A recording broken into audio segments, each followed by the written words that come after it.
Irmãos, nós iremos abrir a palavra de Deus na primeira carta do apóstolo Paulo aos Coríntios, capítulo número 12.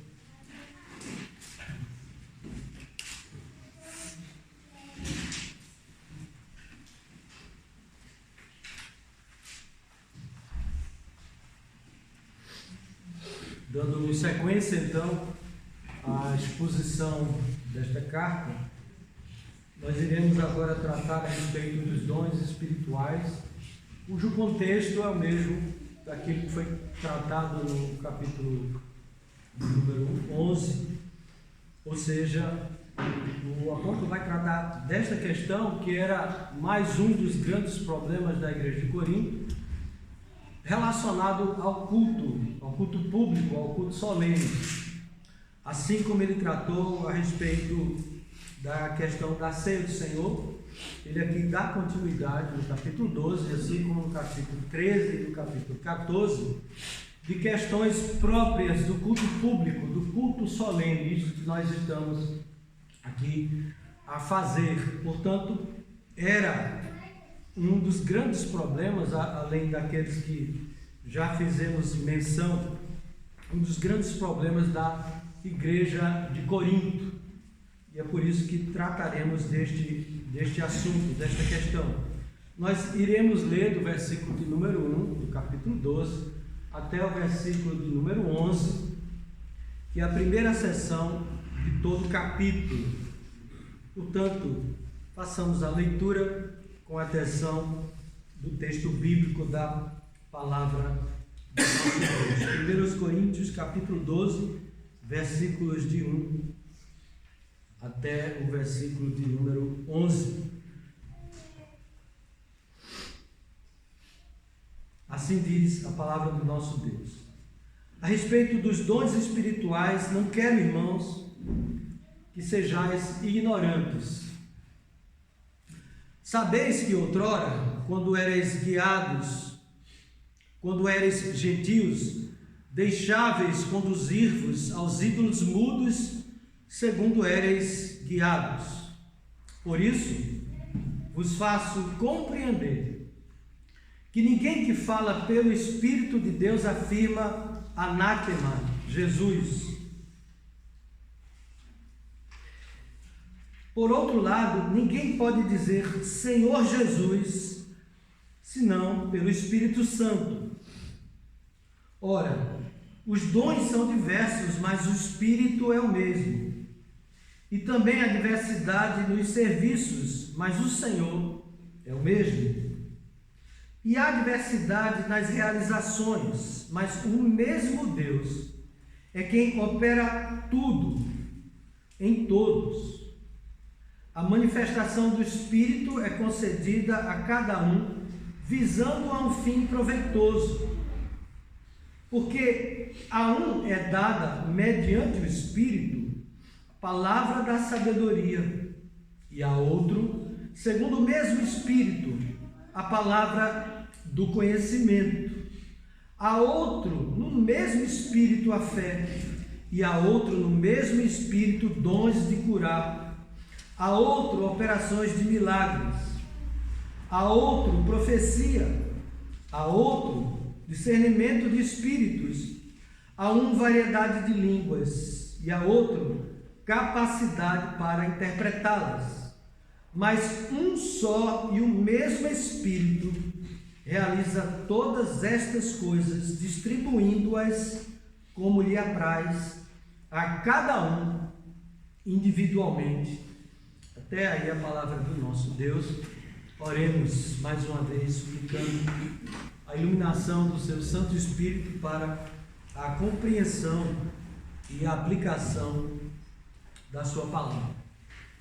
Senhor nosso Deus, mais uma vez nós queremos te dar graças pela liberdade que temos de cultuar, de adorar o teu santo nome, no culto solene, no culto público, numa assembleia em que se reúne no dia do Senhor, com o propósito de sermos edificados e assim glorificarmos o teu santo nome, pois foi para isto que o Senhor nos fez. Te damos graças, Senhor, porque chegou até nós esta bendita carta e por ela nós temos aprendido do Senhor, e através dela, Senhor, o Teu Espírito nos tem dado entendimento. Nós suplicamos a iluminação do Teu Espírito para que a Tua palavra nos alcance, mente e coração, de maneira que nós sejamos edificados, nós venhamos a ser pessoas que, de fato, no nosso dia a dia, nos nossos pensamentos, palavras e atitudes honram o Teu santo nome. Que o Senhor faça de nós verdadeiros servos do Senhor, submissos e obedientes. E que também o Senhor use da Tua misericórdia sobre nossas vidas, pois somos pecadores e falhamos constantemente diante do Senhor. Por isso, usa de misericórdia e, apesar de nós, ensina-nos, Senhor, a Tua palavra, dá-nos instrução, dá-nos orientação, para que, de fato, ela se torne viva e eficaz na nossa mente, no nosso coração, e assim glorifiquemos o nome do Senhor, o Senhor nosso Deus, Pai, Filho e Espírito Santo. Nós oramos ao Senhor suplicando as Tuas bênçãos pelos méritos de Jesus, Teu Filho amado, nosso Redentor, nosso Senhor, o nosso Salvador. Amém. Amém. Irmãos, a respeito dos dons espirituais, de fato, a palavra de Deus tem muito a nos ensinar. Todos nós sabemos que a dádiva do Espírito Santo e a capacitação dada pelo Espírito no dia de Pentecoste, na verdade, não foi nenhuma novidade, nenhuma surpresa para aqueles que aguardavam a vinda e a vitória do Messias na cruz do Calvário. Eles não tinham uma percepção completa, lúcida, como nós temos hoje. Somos uma geração pós-Pentecoste e que temos palavra de Deus completa, de todas as cores, de todas as versões, e que podemos consultá-la e aprender dela nos nossos lares, também na igreja, também na nossa individualidade, nas nossas devocionais. A palavra de Deus, na Antiga Aliança, no Antigo Testamento, já traz abundantes palavras por parte dos profetas a respeito do futuro derramamento do Espírito Santo. O próprio apóstolo Pedro, em Atos 2, ele vai falar a respeito daquele acontecimento miraculoso, sobrenatural, ocorrido sobre aqueles 120 que lá estavam em adoração ao Senhor, e de forma surpreendente, pelo menos no dia em que ocorreu o derramar do Espírito Santo, o apóstolo Pedro confirma e cita a passagem de Joel, na qual se fazia a promessa deste derramar do bendito Espírito Santo. No livro de Joel, no capítulo 2, versos 28 e 29, que é a citação do apóstolo Pedro, diz o seguinte: e acontecerá depois que derramarei o meu espírito sobre toda a carne. Vossos filhos e vossas filhas profetizarão, vossos velhos sonharão, vossos jovens terão visões, e até sobre os servos e sobre as servas derramarei o meu espírito naqueles dias. Não somente há uma abundância de textos bíblicos que nos fazem esta promessa do derramar do Espírito sobre toda a carne, e não somente sobre um povo, uma nação, como a nação da antiga dispensação, o povo de Deus do Antigo Testamento, Israel, segundo a carne, mas também o próprio Senhor Jesus, quando veio a este mundo. Ele faz algumas citações, em especial no Evangelho de João. O próprio Jesus faz referência a esta abundância do derramar do Espírito Santo sobre toda a carne. E ao dirigir-se aos seus discípulos, no capítulo 14 do Evangelho de João, versos 16 e 18, o nosso Salvador diz o seguinte aos seus discípulos: e eu rogarei ao Pai, e Ele vos dará outro Consolador, a fim de que esteja para sempre convosco, o Espírito da verdade que o mundo não pode receber, porque não o vê, nem o conhece. Vós o conheceis, porque Ele habita convosco e estará em vós. Não vos deixarei órfãos, voltarei para vós outros, diz o Senhor Jesus Cristo, referindo-se ao derramar do Espírito Santo, segundo a promessa da antiga aliança, da antiga dispensação. De maneira que, quando Jesus ascende aos céus, e em virtude de sua vitória na cruz do Calvário, ele foi recebido diante do Pai vitorioso, e assim, como um rei vitorioso, ele pôde derramar do seu Espírito, cumprindo assim a sua promessa sobre toda a carne. Desta maneira é que Jesus Cristo está conosco, conforme ele próprio disse aos seus discípulos antes da sua ascensão: estarei para sempre convosco. De fato, Jesus está conosco, conforme vimos no texto que fala sobre a ceia do Senhor. Ele está conosco pelo seu Espírito Santo. Jesus, de fato, está presente aqui conosco pelo seu Espírito.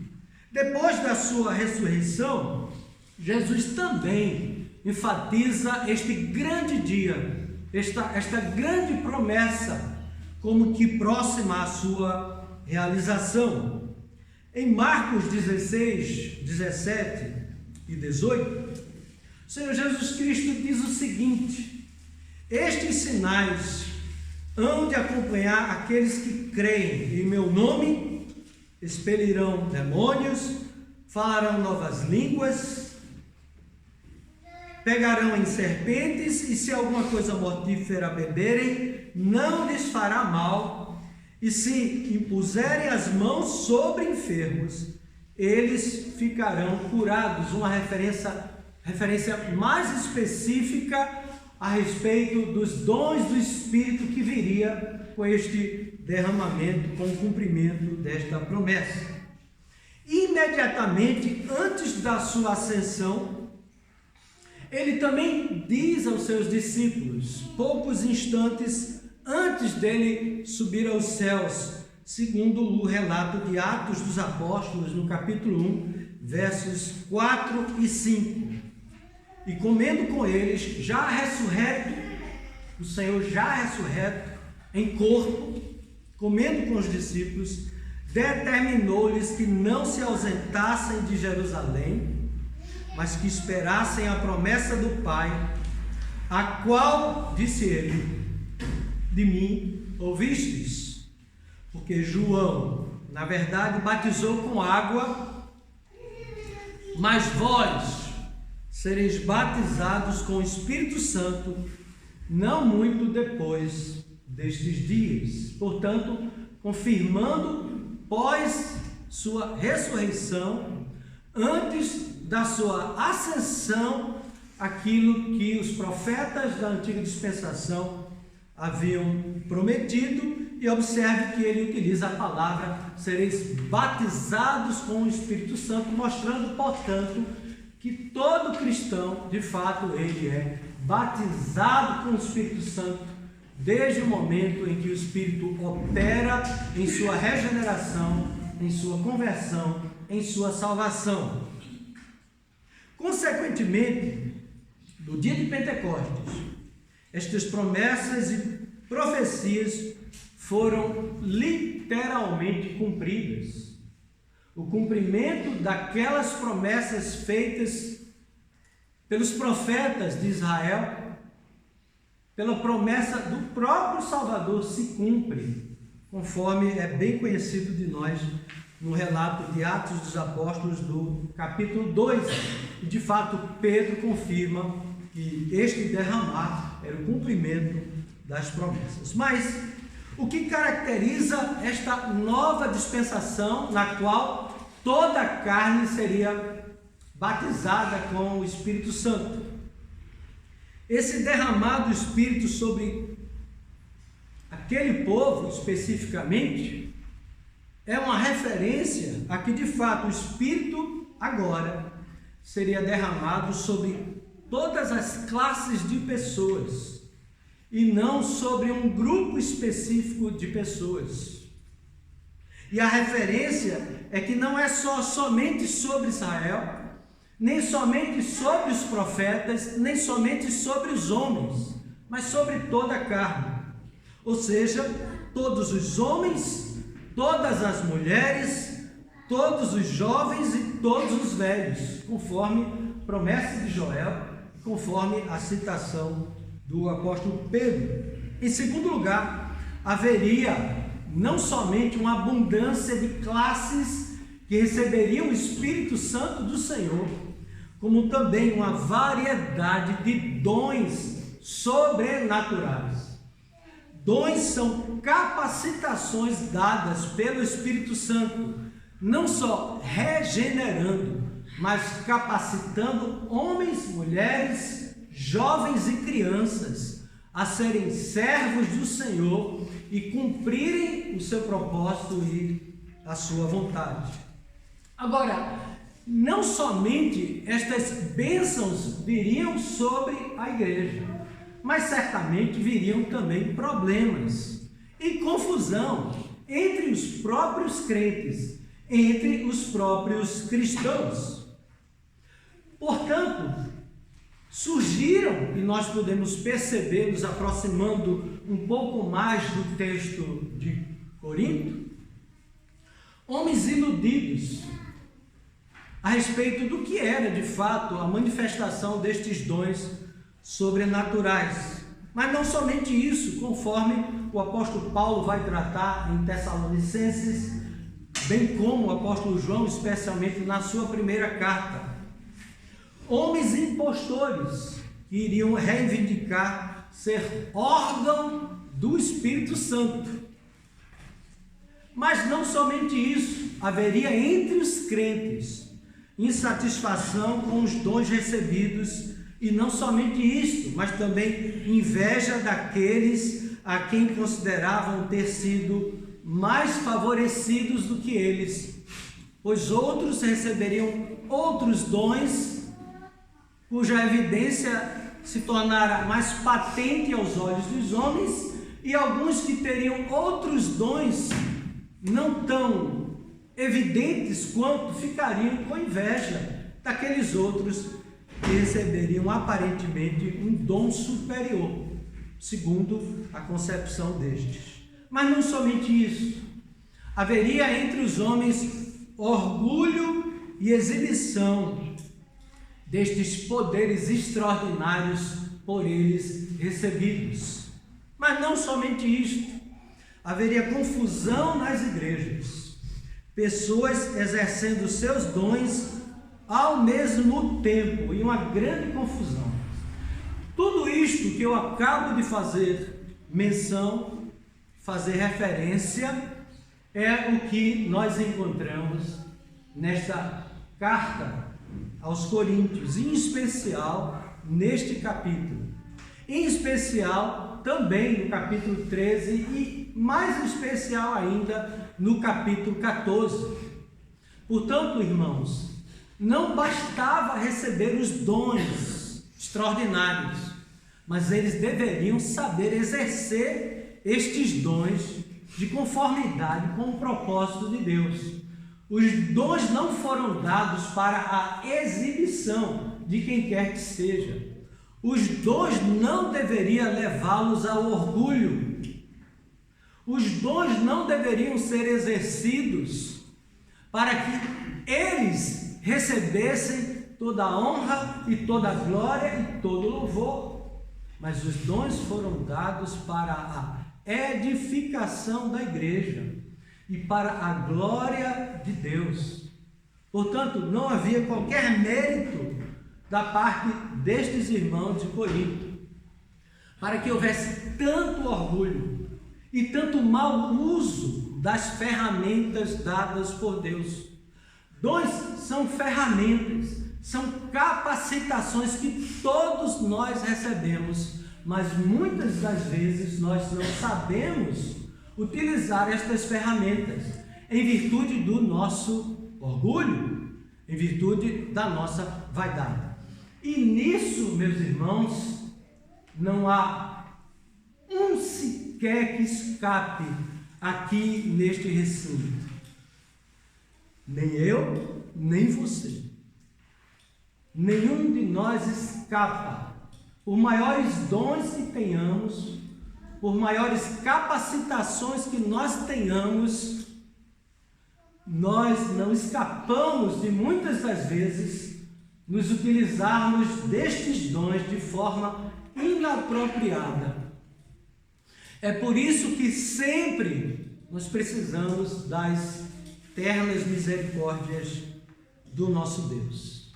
É sobre isto que o apóstolo Paulo começa a tratar aqui neste capítulo de número 12 desta carta. Portanto, estejamos atentos àquilo que o Espírito Santo nos fala nesta passagem e aprendamos com os erros dos coríntios para que nós evitemos ao máximo não cometer os mesmos erros destes irmãos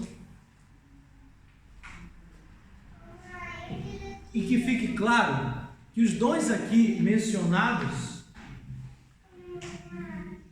necessariamente estes dons, não são os mesmos que todos nós aqui temos e possuímos.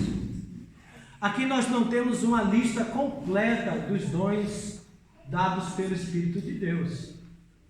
As menções destes dons aqui, feitas pelo apóstolo, fazem referência de uma forma mais específica e mais especial aos coríntios.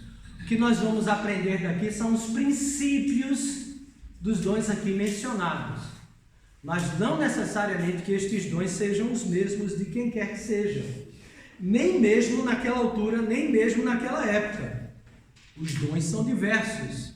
Há muitos dos dons que não são mencionados de fato, literalmente nas Escrituras.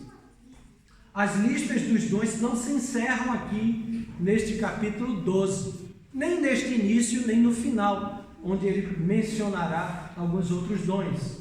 O apóstolo Paulo também, no capítulo 12 da carta aos Romanos, vai fazer menção de outras listas, assim como Efésios, no capítulo 4, assim também como o apóstolo Pedro fará menções de outros dons não tão buscados nos dias de hoje e não tão valorizados como misericórdia. Quem quer receber o dom de misericórdia? Ou de contribuição? Ninguém fala deste dom de contribuição falado pelo apóstolo. E tantos outros de consolação. Todas estas coisas são dons dados pelo Espírito Santo. Mas o que as pessoas buscam, especialmente nos nossos dias, são aquelas coisas que dão destaque à própria pessoa. E por isso há tanta confusão no nosso meio.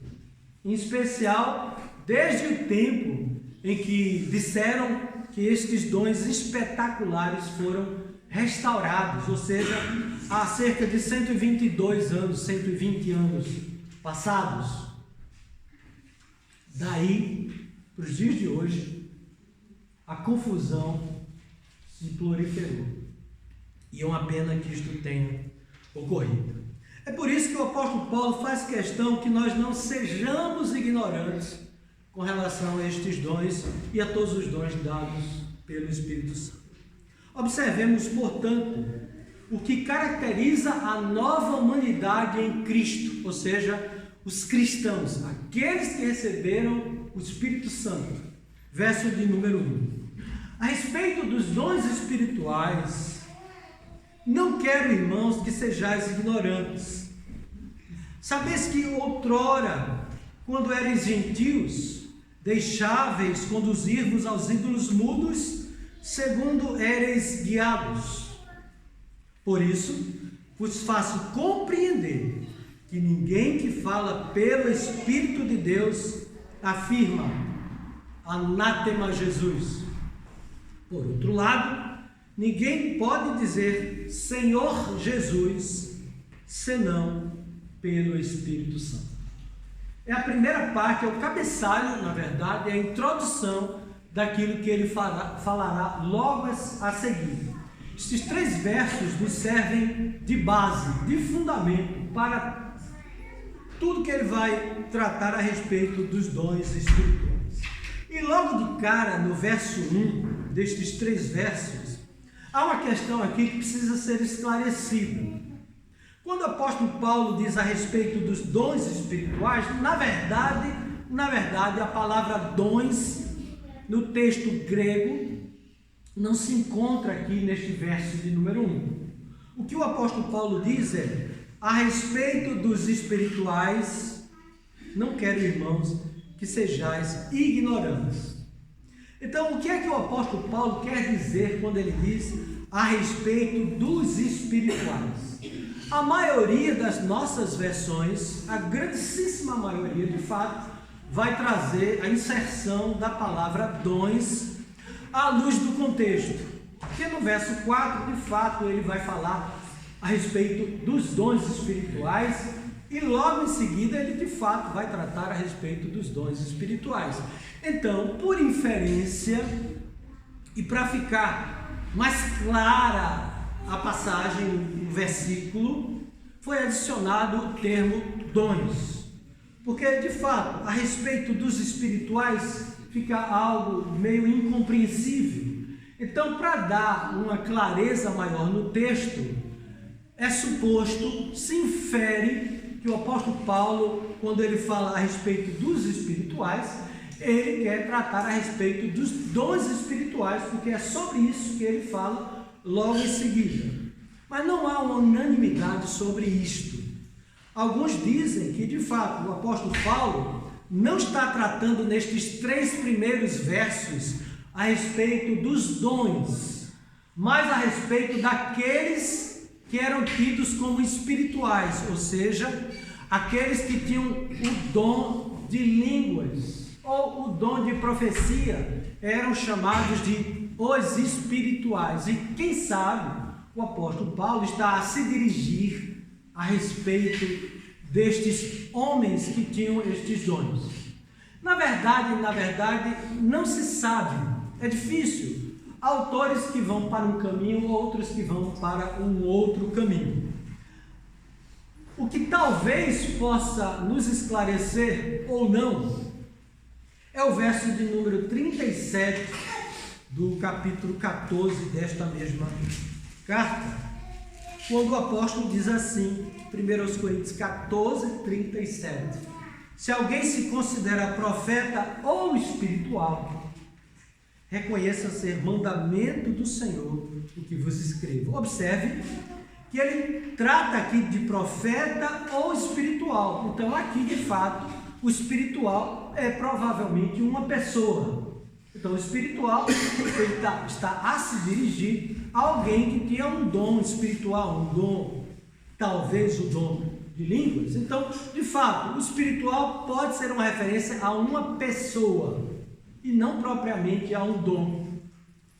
Mas, por outro lado, nesse mesmo capítulo 14 da primeira carta aos Coríntios, do verso 1, o apóstolo Paulo diz assim: segui o amor e procurai com zelo os dons espirituais, mas principalmente que profetizeis. Dons, a palavra dons aqui, de fato, é uma palavra que se encontra no original, então pode ser que ele esteja a se referir aos dons espirituais de fato, e não aos homens espirituais. Então, tanto pode haver uma defesa para dom no sentido mais neutro, ou melhor, espiritual no sentido mais neutro, ou espiritual no sentido, uma referência a alguém, a uma pessoa. Como não há unanimidade com relação a esta questão, de fato, não nos importa muito, não vai fazer grande diferença. considerando que o apóstolo está a se dirigir a homens espirituais que tinham um dom sobrenatural, ou de fato a dons conforme nossa versão, a diferença não é tão grande assim. A aplicação do texto vai dar na mesma, de certa forma. Portanto, nós não vamos chegar a um consenso com relação a essa questão. Mas o que importa é que o apóstolo Paulo, ele deseja, ele quer que os irmãos de Corinto não sejam ignorantes, pois de fato havia uma grande ignorância com relação ao uso dos dons. Eles estavam a se utilizar de dons espetaculares com o fim de serem vistos, de serem honrados, de se sentirem top, o maioral dentre eles. E o apóstolo Paulo vai fazer esta correção. E para fazer esta correção, ele vai comparar, ou ele vai suplicar aos coríntios que eles próprios cheguem a uma conclusão, comparando com a sua vida pregressa, com a sua vida anterior à conversão deles. De que maneira era a sua religiosidade? O que é que eles faziam? O que é que evidenciava que eles de fato não tinham o Espírito Santo? Não tinham os dons espirituais dados pelo próprio Deus. É por isso que no verso 2 ele diz: sabeis. Hoje vocês sabem, e por isso que vos falo a respeito da vida passada de vocês, para que vocês façam a comparação com a sua vida atual, como nova humanidade em Cristo. Com a iluminação do Espírito, veja a sua vida passada como era, e como era essa vida pregressa, essa vida passada. Quando erais gentios, diz o apóstolo Paulo, deixáveis conduzir-vos aos ídolos mudos, segundo éreis guiados. Antes que vocês recebessem o Espírito Santo da promessa, antes que vocês fossem capacitados com o Espírito Santo, vocês, ó Coríntios, se deixavam conduzir aos ídolos mudos, à idolatria. Era isso que o espírito do mundo fazia com vocês. Eles não faziam outra coisa senão conduzir-vos aos ídolos mudos, segundo éreis guiados, diz o apóstolo Paulo. E quando ele trata estes irmãos de gentios, ele está se referindo não propriamente aos judeus, mas aos não-judeus. Por isso ele utiliza essa expressão, conforme nós podemos perceber de forma muito clara na carta que o apóstolo Paulo escreve aos Efésios. Os gentios que eram sem Deus no mundo, a quem não pertenciam as promessas naturalmente, estes eram conduzidos aos ídolos mudos. E de que forma estes homens eram conduzidos aos ídolos mudos? Pelo menos de três formas. Em primeiro lugar, pela corrupção do próprio coração enganoso. E nós conhecemos muito bem a passagem de Jeremias 17:9, que diz o seguinte: enganoso é o coração mais que todas as coisas, e desesperadamente corrupto. Quem o conhecerá? O coração do homem, ele é corrupto por natureza. O coração do homem é enganoso e leva os homens aos ídolos mudos, leva os homens à idolatria. Este, diz o apóstolo Paulo, não é o Espírito de Deus. O Espírito de Deus não conduz à idolatria, nem dos ídolos mudos, nem a nós mesmos. Porque o coração do homem é enganoso, desesperadamente corrupto. E o que é que nós ouvimos hoje com frequência? Ouça o seu coração. O que é que o seu coração está a dizer? Ouça o seu coração. Se o seu coração diz para ir por este caminho, vá por este caminho. Se o seu coração diz para seguir outro caminho, siga outro caminho. Isto é ser guiado aos ídolos mudos, pois não é ser guiado ao Deus vivo e verdadeiro. Isaías capítulo 6, verso 5, diz assim: então disse eu, ai de mim, estou perdido, porque sou homem de lábios impuros, habito no meio de um povo de impuros lábios, e os meus olhos viram o Rei, o Senhor dos Exércitos.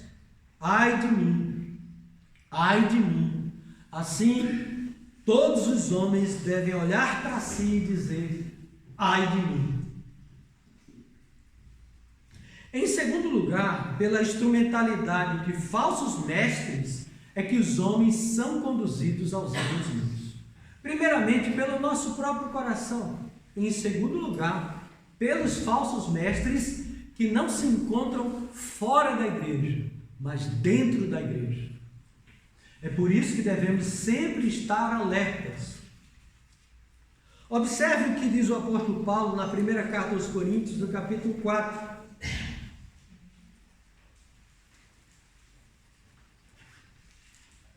A partir do verso 1. Ora, o Espírito, e aqui é o Espírito Santo, com E maiúsculo, afirma expressamente que nos últimos tempos alguns apostatarão da fé.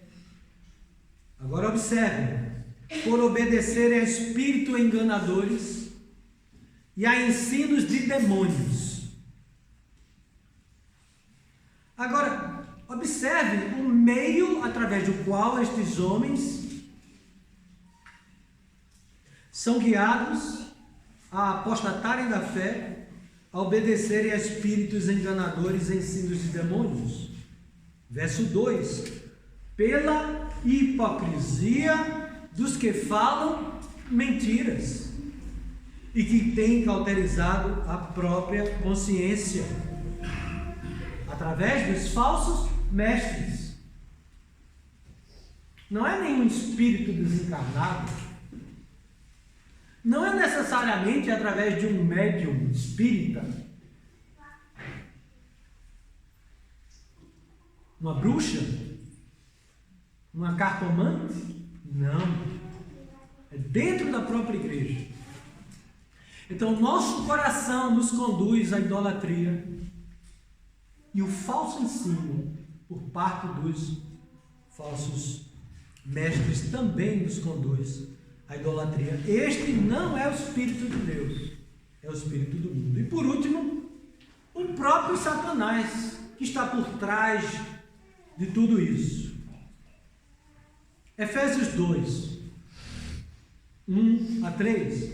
Ele vos deu vida, estando vós mortos em vossos delitos e pecados, nos quais andastes outrora, segundo o curso deste mundo, segundo o príncipe da potestade do ar, do espírito que agora atua nos filhos da desobediência, entre os quais todos nós andamos outrora,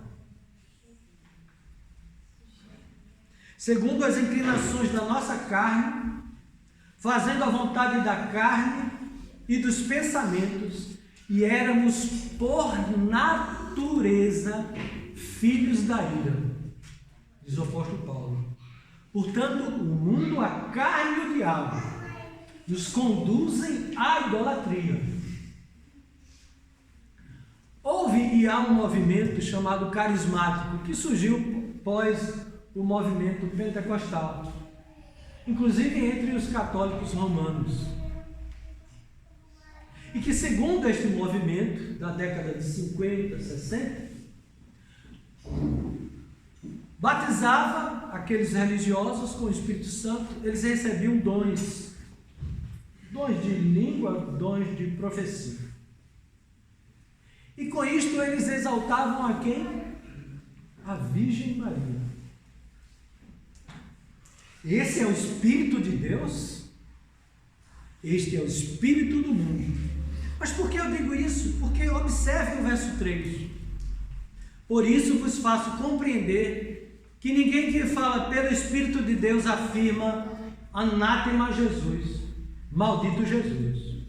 Qualquer coisa que seja o oposto de exaltar a Cristo, não é o Espírito de Deus que faz, é o Espírito de demônio. É radical. De fato, a Bíblia é radical. E se nós temos que pregar expositivamente, sinto muito, temos que ser radicais.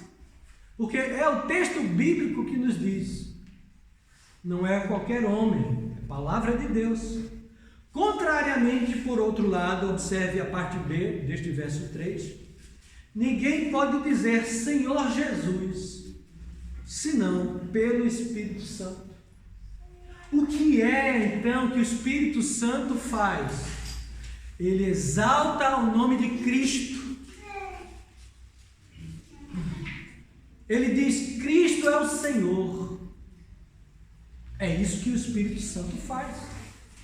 Nós somos conduzidos a adorar a Cristo, a adorar a Deus pelo seu Filho, pelo Espírito que nos deu.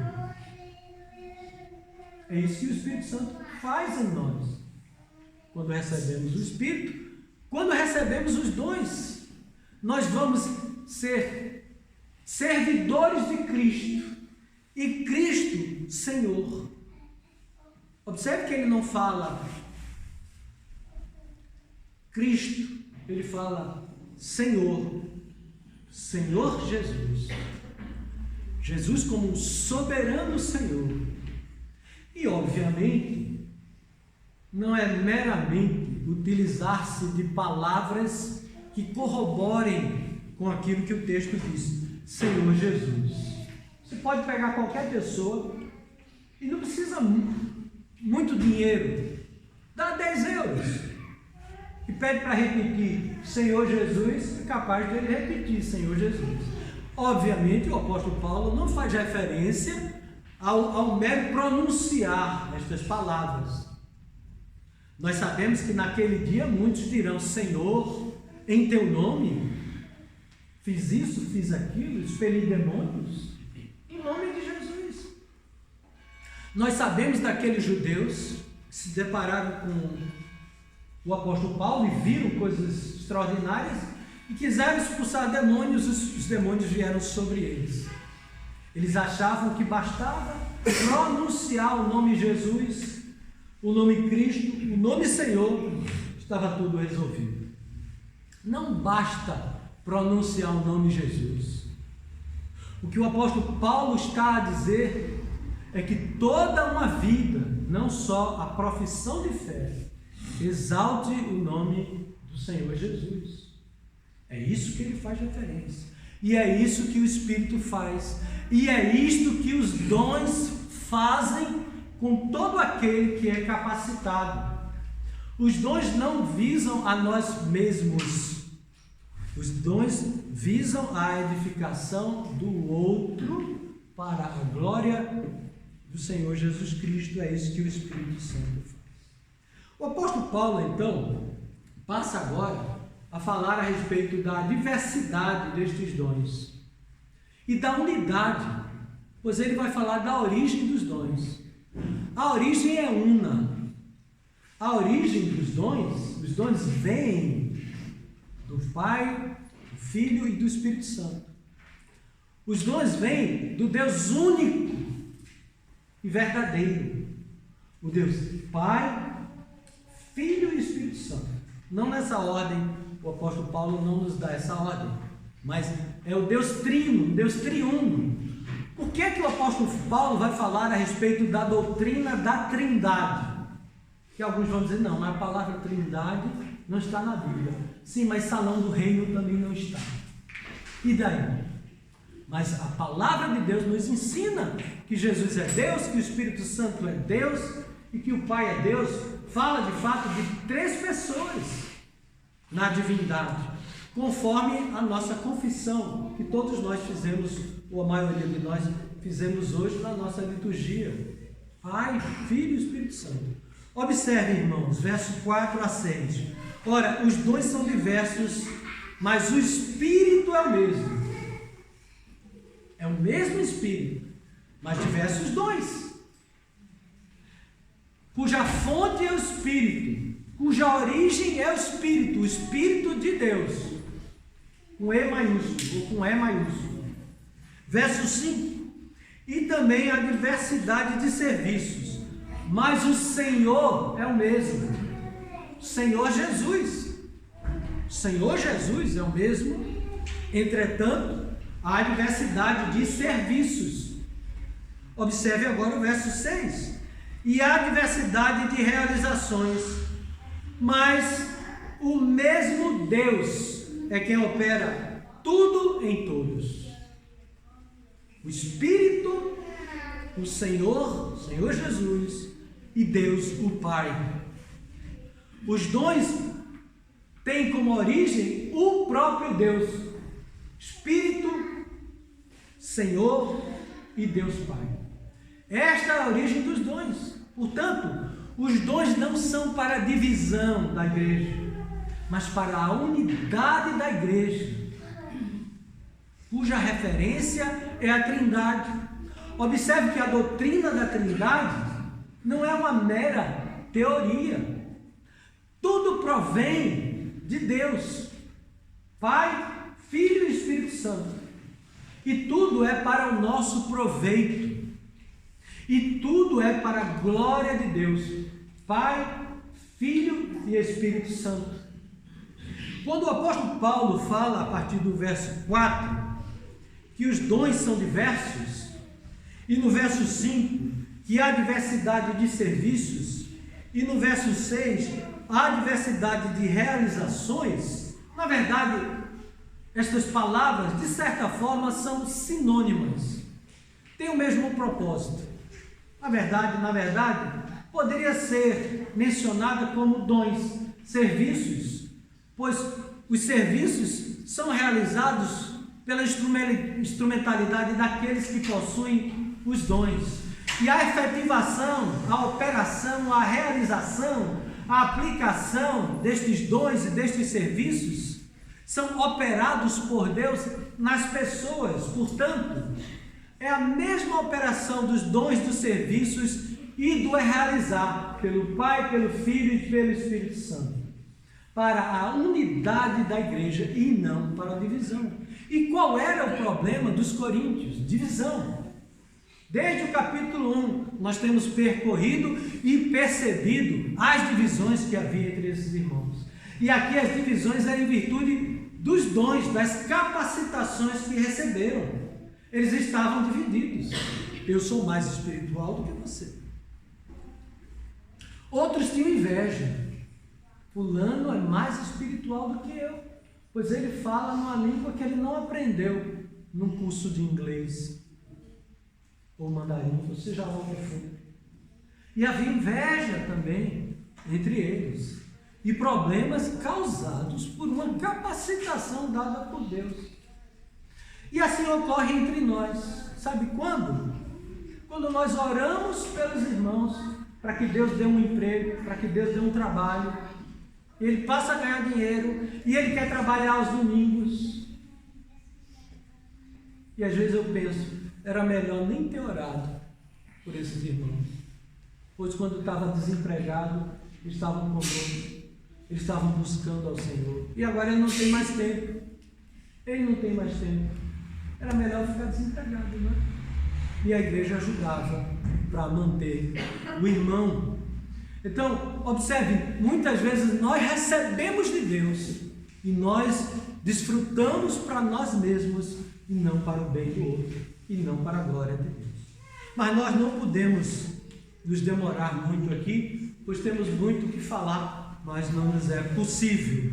O versículo número 7, portanto, encerra essa sessão do verso 6, 7 e 8, de certa forma, resumindo tudo que ele acabara de falar, daquilo que o Espírito faz em nós, que o Senhor realiza em nós e que Deus o Pai opera em nós. Verso 7. A manifestação do Espírito, pois tudo isso é manifestação do Espírito na vida dos cristãos, é concedida a cada um visando a um fim proveitoso, um fim útil, um fim que traga benefício a mim e ao outro em especial.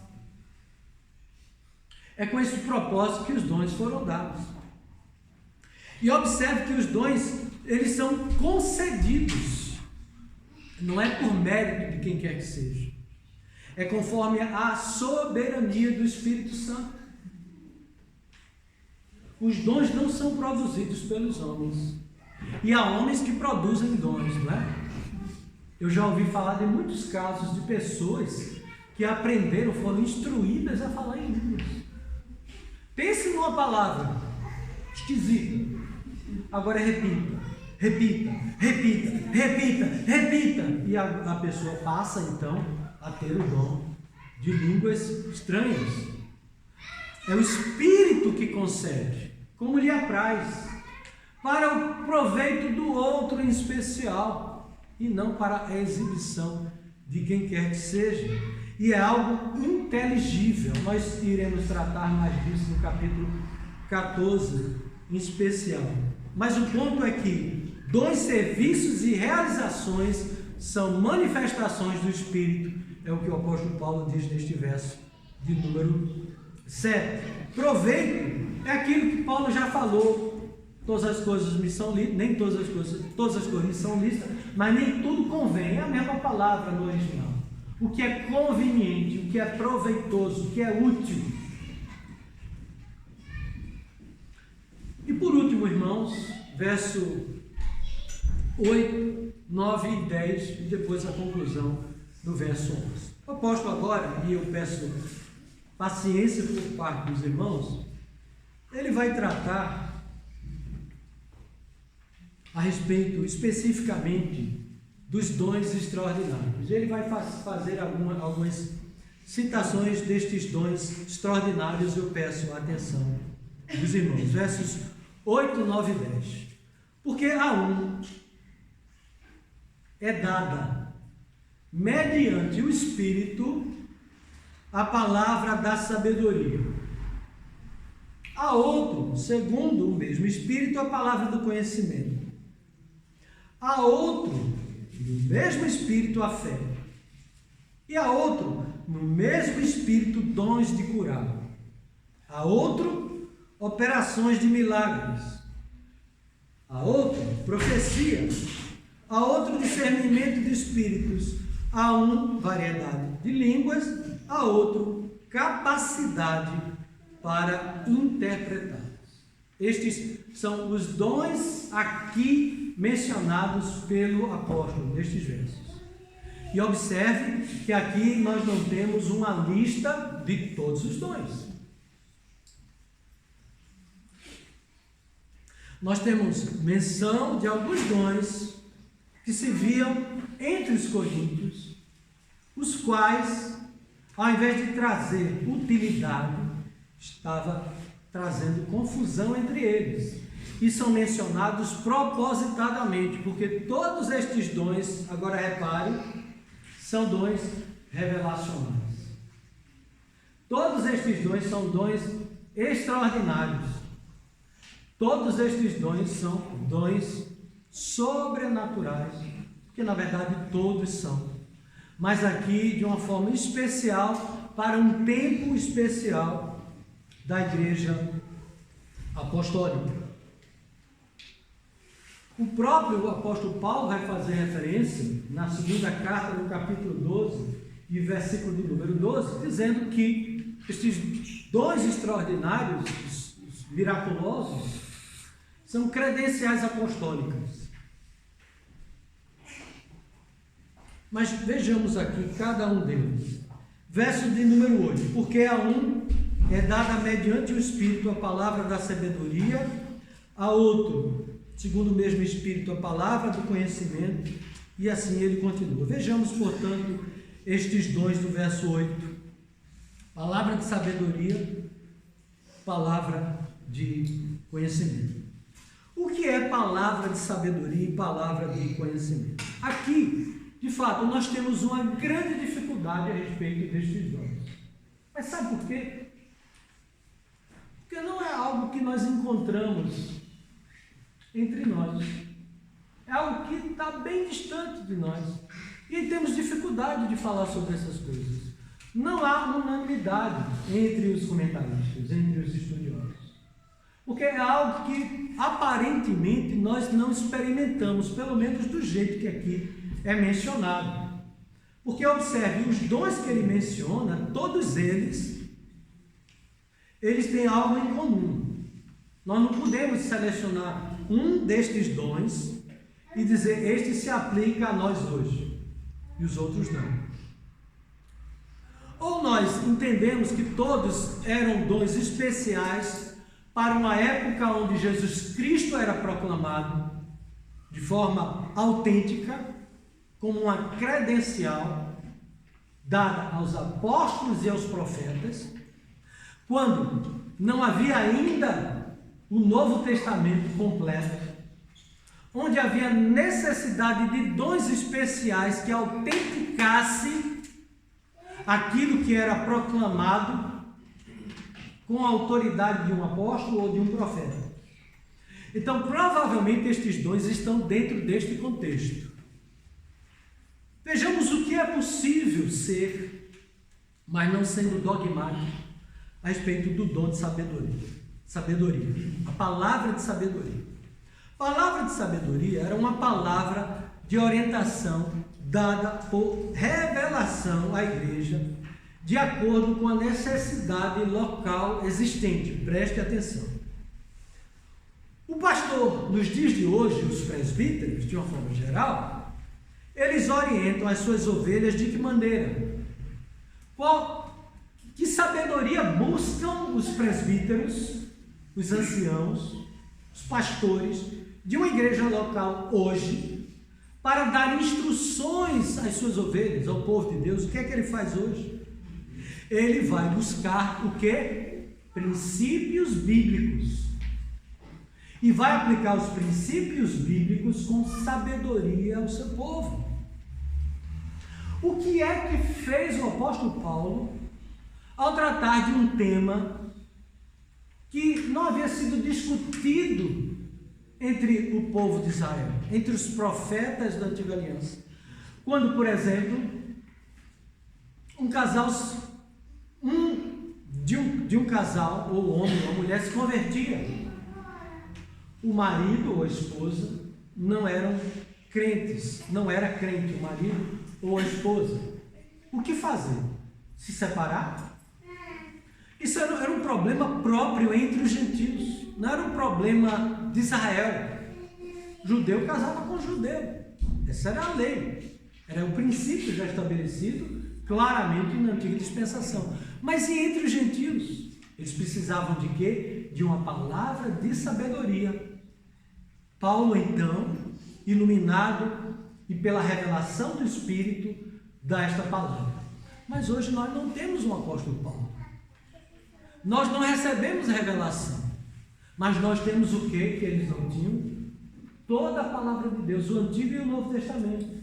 Portanto, o que é que os presbíteros fazem com palavra de sabedoria? Eles vão aplicar as Escrituras com sabedoria. Os princípios encontrados nas Escrituras com sabedoria. Mas não é aqui, ou não é sobre isso que o apóstolo Paulo fala, quando fala aos coríntios, naquele contexto, sobre palavra de sabedoria. Era uma palavra inspirada para dirimir questões ainda não registradas na palavra de Deus, pois o Novo Testamento ainda não havia sido completado. Então, indo por esse caminho, nós estaremos corroborando com aquilo que o Espírito Santo faz. Ou seja, ele revela Cristo por meio dessa sabedoria proclamada por aqueles que possuíam esse dom sobrenatural. Palavra de conhecimento. Como os crentes sabiam a respeito, por exemplo, da ressurreição dos mortos? ou sobre a messianidade de Jesus, como eles eram doutrinados de tal maneira que Cristo fosse formado neles. Como saberiam dos mistérios de Deus que nos edificam? Como isso era trazido à igreja, já que eles não tinham o Novo Testamento? Resposta: através de um irmão dotado por Deus com esta palavra de conhecimento. Ciência. Ciência aqui, obviamente, não é ciência, as ciências naturais, ciências tecnológicas. É o conhecimento revelacional de Deus, que era dado por revelação, por isso que é um conhecimento revelacional. Ou seja, eram dons sinais. Dons sinais. Eles não tinham o Novo Testamento ainda. Recebiam um conhecimento extraordinário da parte de Deus. E assim Deus falava ao seu povo. Verso 9. A outro, no mesmo Espírito, a fé. A outro, no mesmo Espírito, dons de curar. O que é que o apóstolo Paulo fala a respeito do dom da fé? Obviamente, o dom da fé não é a fé salvadora. A fé salvadora todo o crente tem, sem exceção, óbvio. Senão não seria crente, seria incrédulo. Todo crente tem fé. Todo crente crê no senhorio de Jesus Cristo. Todo crente crê no Pai, no Filho e no Espírito Santo, sem exceção alguma. Mas aqui ele se refere a um dom que uns tinham, outros não, o dom da fé. Então, o que é que pode ser esse dom da fé? Esse dom da fé tem uma similaridade com o dom de milagres. Deus levantava pessoas na igreja, ele lhes dotava de um poder, de uma fé tão grande que eles criam contra a própria esperança, de tal maneira que estes crentes eram operadores de milagres. É o mesmo sentido daquele que tinha o dom de operar milagre, é o dom da fé.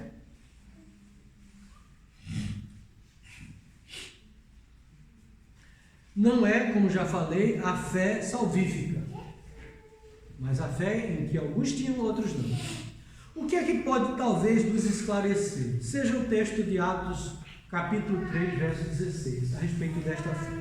Lá em Atos 3,16 diz assim: pela fé em o nome de Jesus, é que esse mesmo nome fortaleceu a este homem, que agora vedes e reconheceis, sim, a fé que vem por meio de Jesus, deu a este homem saúde perfeita na presença de todos vós.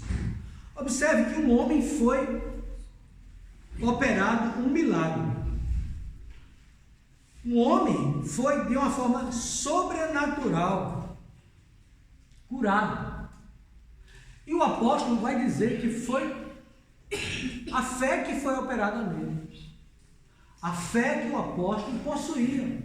O dom da fé.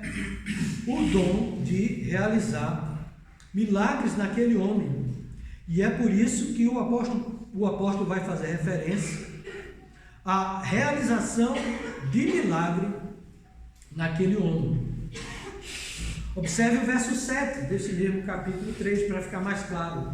E tomando pela mão direita, o levantou, e imediatamente os seus pés e tornozelos se firmaram.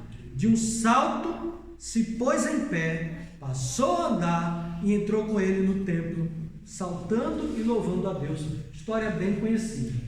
O apóstolo Pedro vai dizer que foi a fé que fez com que este homem fosse levantado. Portanto, é mais provável. Dom de curar. Se esse dom existe hoje, meus irmãos, é uma pena que não esteja a ser usado, não é? Nós temos tantos crentes com Covid, tantos crentes que morreram de Covid, e não houve, até onde eu sei, nenhuma cura, nenhum operador de cura espetacular nas igrejas. Por que não aproveitaram a oportunidade? Porque certamente esse era um dom sinal, era um dom que manifestava a glória de Cristo. Cura não é feito em virtude da cura. As curas que eram realizadas eram feitas para manifestar o senhorio de Cristo. Quando Jesus curava, ou quando ele fazia algum milagre, ele fazia para manifestar a sua glória, para dizer que ele era o Messias. A cura não era pela cura, porque cura pela cura, a pessoa é curada, mas ela vai pegar outra doença, ela vai morrer. De que serve essa cura?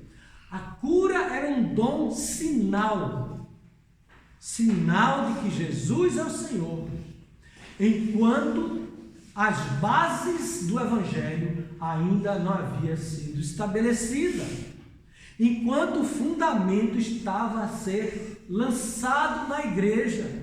Estas coisas, estes dons espetaculares foram dados para manifestar a glória de Cristo e desta forma dizer: Jesus é Senhor, pois isto é o que o Espírito faz. O Espírito diz: Jesus é o Senhor. Tiago, quem sabe, ele não está a falar sobre isso, lá no capítulo 5, 14 e 15. Está alguém entre vós doente?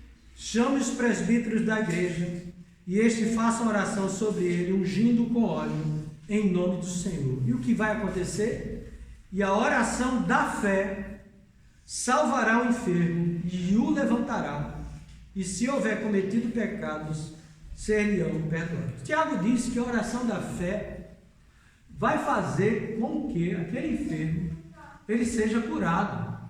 Ele diz isso com convicção. Nós vamos ver se vai ou se não vai, e a pessoa vai passar vergonha se não for.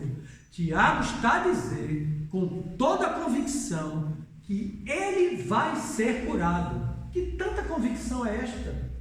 A convicção de alguém que tinha o dom da cura e que tinha a absoluta certeza de que aquilo iria se realizar. Portanto, um dom sinal.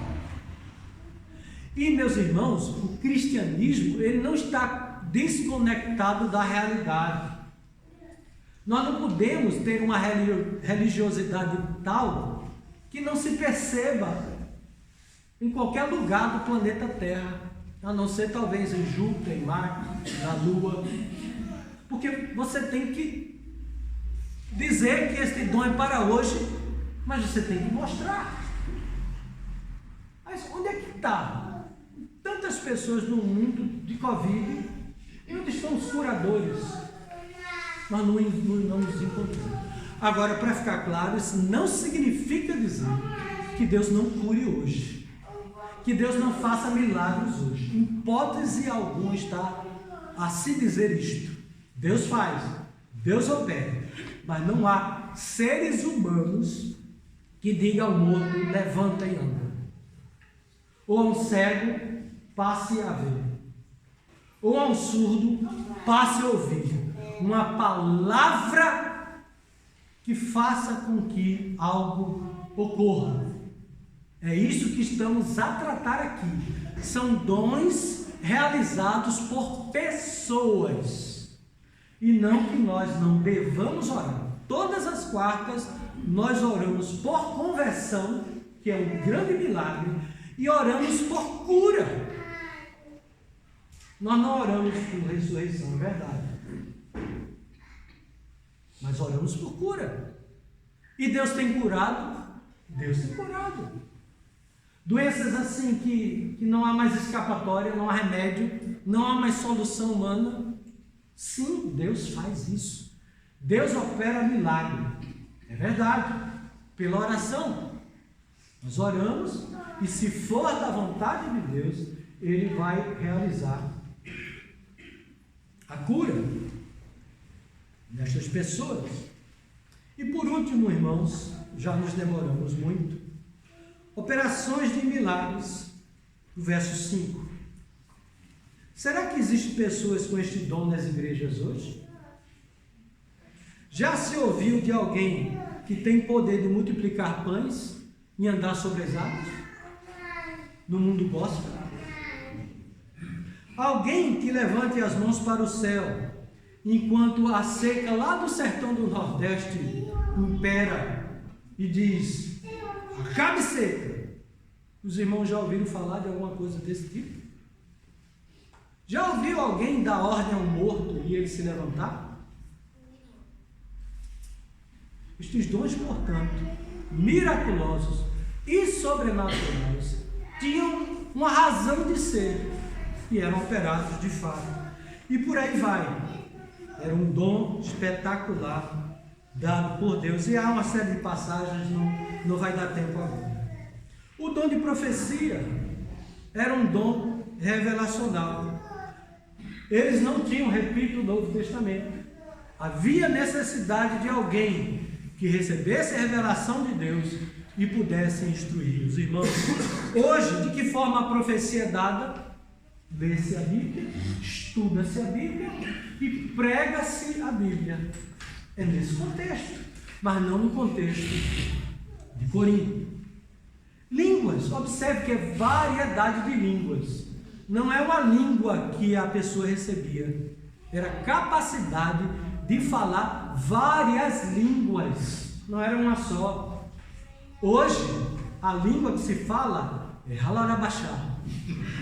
Outra coisa importante. E não tem qualquer utilidade. Acessar Malacai não tem qualquer utilidade. Não edifica absolutamente ninguém. Era a transmissão da mensagem do Evangelho numa língua conhecida entre os homens, na qual aquele que estava no culto compreendia, pois ele era um estrangeiro. Se ele era um chinês, se falava o mandarim e ele iria compreender a mensagem do Evangelho, que lhe serviria ou para conversão ou para condenação, se ele a rejeitasse. Hoje o que é que se faz? Se traduz a Bíblia para várias línguas, senão não haveria necessidade de tradução de Bíblia. E observe, repito, não era um dom de língua, era um dom de línguas, eram línguas variadas que alguém recebia e tinha esta capacidade não estudada de se falar a palavra de Deus revelada. E era um dom casado, porque havia necessidade de um intérprete. E hoje vocês ouvem falar de dom de interpretação? Só ouvem falar de dom de língua, nem onde é que está o intérprete. Mesmo que houvesse, então está errado, pois há necessidade de uma interpretação. Se por acaso nem todos aqui falassem mandarim, teria necessidade de falar a língua daqueles que estivessem aqui. Por último, irmãos, verso 11 é a conclusão final. Mas um só e o mesmo Espírito realiza todas estas coisas, distribuindo-as como lhe apraz a cada um individualmente. E qual é o sentido, finalizando e fazendo já a aplicação destes dons? O sentido é a edificação da igreja. O sentido é que seja útil para os irmãos, pois se não for útil, não tem qualquer valor. E por último, o sentido de todos estes dons, inclusive o dom de cura, inclusive o dom de milagres, inclusive o dom de línguas, com a interpretação junto, o dom de profecia, o dom da fé, estes dons todos deveriam dizer o quê? Jesus é o Senhor. Todos os dons devem dizer Jesus é o Senhor. E assim a igreja é edificada. Quando Cristo não é anunciado, a igreja não é edificada. Quando nos elementos da ceia, pão e vinho, Cristo não é anunciado, é um pão, é um vinho, como outro qualquer. Cristo, ele é proclamado por intermédio dos dons. E assim Deus é honrado, Deus é glorificado. Amém. Que Deus abençoe.